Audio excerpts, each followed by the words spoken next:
She stole my job, my money, and my family's trust. 6 years later, I bought their house and served eviction papers.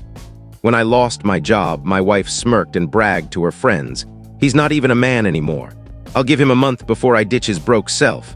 When I turned to my parents for support, my dad scoffed. A real man doesn't grovel. My mom just sighed in disappointment. I forced a smile and walked away that day. 6 years later, they came crawling to my doorstep, frantic, blowing up my phone with calls. I should have sensed trouble when Samantha started fussing over her appearance before heading to work. She'd never cared much before, usually just a swipe of eyeliner and some lip balm. But a month ago, she began waking up earlier, spending nearly an hour primping in front of the mirror. When I asked why, she shrugged it off, saying she wanted to look more polished for her job. I ignored the red flags. That morning felt routine. I was scrolling through Twitter while waiting for my coffee to brew when my phone pinged. A text from HR summoning me to an early meeting. No details, just urgent matter to discuss. My gut twisted, but I convinced myself it was about the raise I'd been chasing. I kissed Samantha goodbye. She barely glanced up from her phone, muttering, "Catch you later," without meeting my gaze. Again, I brushed it off. The HR manager's expression hit me like a punch before she even spoke. 2 other supervisors were there, including my boss, Derek, all wearing rehearsed looks of pity. Then came the words that flipped my life upside down. Inappropriate conduct, multiple allegations. Hostile work environment. I sat there, frozen, as they laid it out. Apparently, several female colleagues had accused me of making lewd remarks and unwanted advances. It was all lies. I barely spoke to anyone outside my team, but they had detailed reports, dates, incidents, all fabricated but convincing enough on paper. "We're terminating your employment effective immediately," the HR manager said, pushing a severance packet toward me. Derek wouldn't even meet my eyes. I tried to argue, but their decision was final. Security escorted me out as I packed my desk, hands trembling. That's when it clicked. The hushed conversations that stopped when I approached. The way coworkers had started dodging me. Samantha's sudden obsession with her looks. My stomach churned as I realized this had been orchestrated for months. I called Samantha on my drive home, straight to voicemail. I checked our shared bank account on my phone. Empty. All $41,000 we'd saved, gone, transferred to an unfamiliar account the day before. She was home when I got there, calmly zipping up a suitcase. "Took you long enough," she said, not even pretending to be shocked. "What's happening?" I demanded. "Did you set me up with those complaints?" She laughed, a cold, mocking laugh. "You're so clueless. I've been planning this for months. Everyone at your office thinks you're a sleaze. Good luck getting hired anywhere around here." "Why?" My voice broke. "Why would you do this?" "Because you're weak," she hissed. "Stuck in that dead-end job for years, no drive, no guts. You're not a man anymore." Her smirk turned vicious. "Derek, though, he's got ambition and I'm going with him." The room tilted. "Derek, my boss, Derek. For 6 months," she said, snapping her suitcase shut. "He knows how to seize what he wants, unlike you." I collapsed onto the couch, grappling with the scale of her betrayal. She'd cheated with my boss and obliterated my career and reputation. "Don't bother calling your parents," she added, heading for the door. "I already told them about your behavior. They're ashamed of you." She was right. When I called my parents, desperate, my dad said, "We raised you better than this." My mom was sobbing in the background. They wouldn't hear me out, just said they needed time to deal with their disappointment. That night, I slept in my car in a Target parking lot. The house was in Samantha's name, another decision I'd foolishly agreed to. No money, no job, no home, no family. She'd stripped me bare. But lying there, watching headlights flicker in the dark, something shifted inside me. The pain and shock hardened into raw, focused fury. Samantha thought she'd crushed me, reduced me to nothing. She'd taken it all, but she'd overlooked one thing. She'd left me with nothing to lose. I opened my notes app and started plotting. This wasn't over, not even close. Samantha, Derek, my parents, they all saw me as weak, spineless. I'd show them how wrong they were. They wanted me to play the villain. Fine. I'd be a villain they'd never forget. Update 1. I never imagined I'd be the guy crashing in his car outside a 24-hour gym, but that's where I ended up. After 3 nights of that misery, my old friend Marcus heard about my situation through mutual contacts. His text was blunt. "Get over here. Spare room's yours as long as you need it." Stepping into his place that night, the weight of everything hit me. My life reduced to 2 gym bags of clothes, a laptop, and a toothbrush. Marcus didn't pry, just handed me a beer and said, "Talk when you're ready." It took a week to spill the whole story. Samantha's betrayal, her affair with Derek, the drained accounts, my parents abandoning me. Marcus got pissed on my behalf but then said something that stuck. "You're not done, you're just starting fresh. This time you do it smarter." I took 2 jobs, grueling construction work by day, bartending at night. Every shift pulled me further from rock bottom. The exhaustion kept the rage in check most days. Then I overheard bar regulars talking about a new shop opening downtown.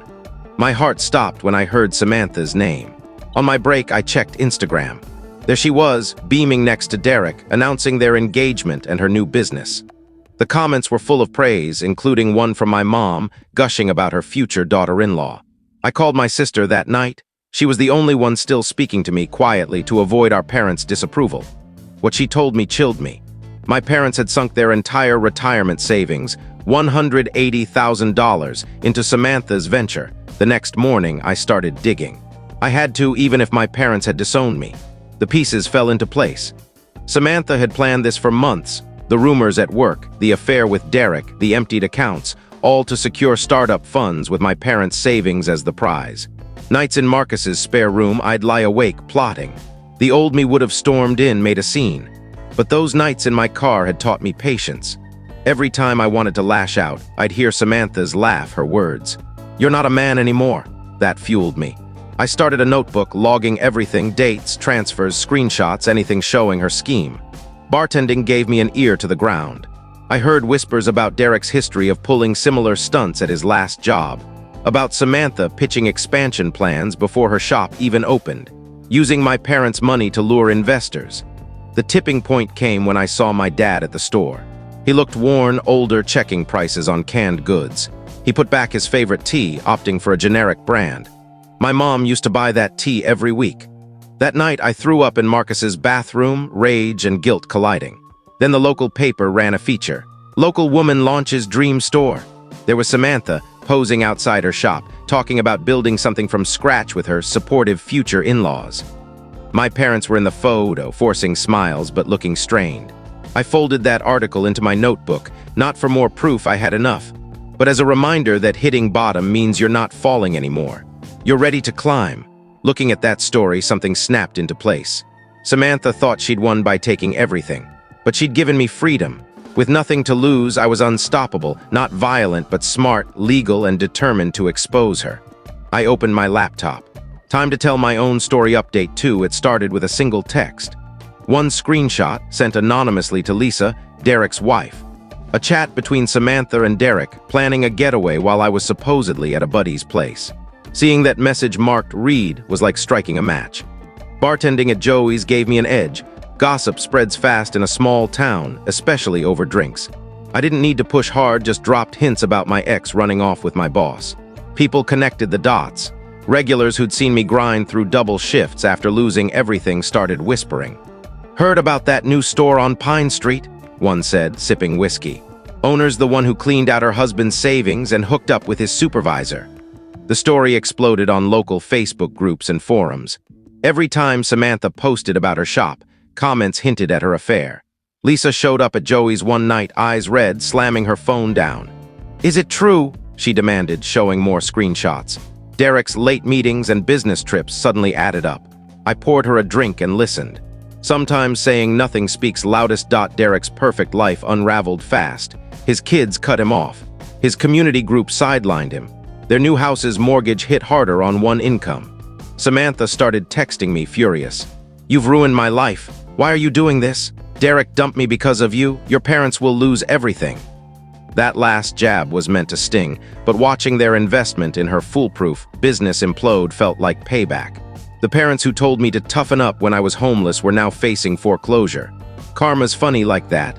Samantha's shop opening was a flop. Her reputation tanked, and in our town, that's everything. Vendors bylaid last minute.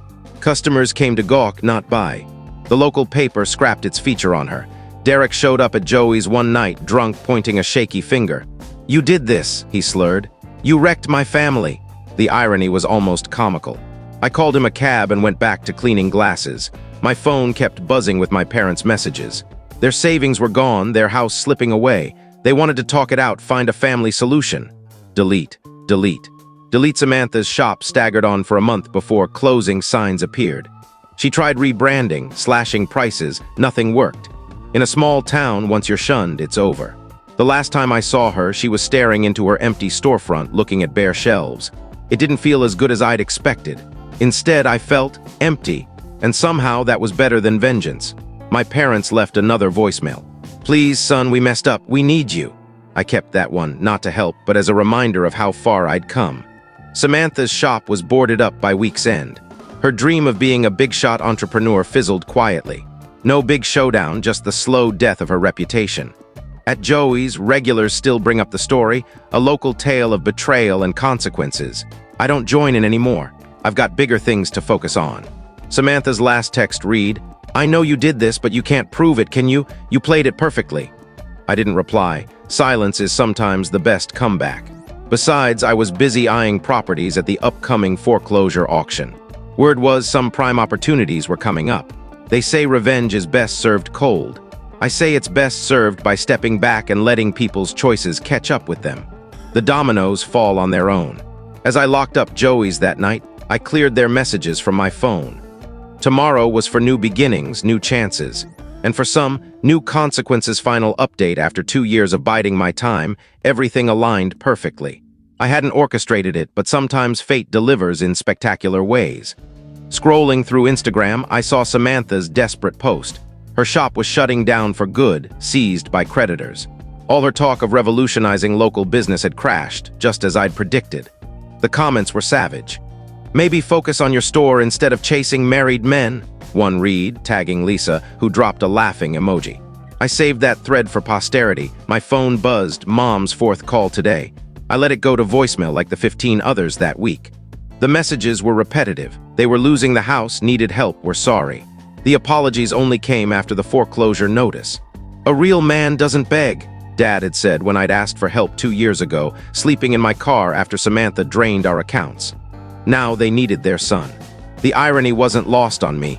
The auction was yesterday. I didn't tell anyone I was going, just showed up in jeans, blending in like any curious local. My parents were there, shrinking into the back, looking frailer than I remembered. They didn't notice me until I won the bid. Their faces when I raised my card for the final time, worth every cent of the deposit. Dad's jaw clenched, turning red. Mom started sobbing. I filled out the paperwork, ignoring them. They cornered me in the parking lot. Dad tried his old authoritative tone. "Son, we can figure this out." "A real man doesn't beg, right?" I shot back, throwing his words in his face. "That's what you said when I needed help." Mom clutched my arm, tears streaming. "Please, Ethan, we're family." "You're my family," I corrected. "Eviction notice goes out tomorrow. You've got 30 days. Dad shouted, but I stayed calm, which only fueled his anger. "After all we did for you." "Like sinking my college fund into Samantha's scam behind my back," I said. "Or telling everyone I lied about her affair." They kept talking, but I walked away, their voices fading into the noise I'd learned to ignore. The next week, I rented their house to a young couple with 2 kids, decent folks struggling to afford a place. I set the rent low, partly to rub it in. Mom drove by 5 times that day. The security cameras I installed caught every pass. The real kicker? Samantha's now working at Murphy's, the bar where I slung drinks while rebuilding my life. She started last week, desperate for cash after her shop tanked. The universe has a sense of humor. I took my girlfriend, Emily, to Murphy's last night. Not planned, she just wanted to try their new burgers. Samantha was our server. Her face when she saw me, unforgettable. She tried to pass our table to another waiter, but they were understaffed. "What can I get you?" she mumbled, barely audible. I ordered without looking up, treating her like any other server. Emily, who doesn't know my past, had no clue. We ate, laughed, split a dessert, left a fair tip. I'm not cruel. As we left, I heard Samantha's boss chew her out for botching an order. She was on thin ice, apparently. I walked past, holding Emily's hand, feeling the weight of my new house keys. Keys to my parents' old home. Some say revenge doesn't bring peace. Maybe. But seeing Samantha in the same cheap uniform I once wore and my parents' stuff piled in their cousin's garage. Peace wasn't the point. The family in my parents' old house sent me photos yesterday, painting the living room blue, planting veggies where Mom's lilies used to grow. Life moves forward, sometimes exactly where you nudge it. Tomorrow, Emily's introducing me to her parents. They seem solid, but I'm wiser now. Family doesn't get a free pass just for being family. I keep my own accounts, my own space, my own exits. If anyone calls me less than a man again, I've learned how to prove them wrong. If this story moved you, please give it a like, share it with others, and follow for more real-life stories and heartfelt experiences. Why our support means everything, and it helps us share more stories like this. Thank you for reading, and I'll see you in the next one.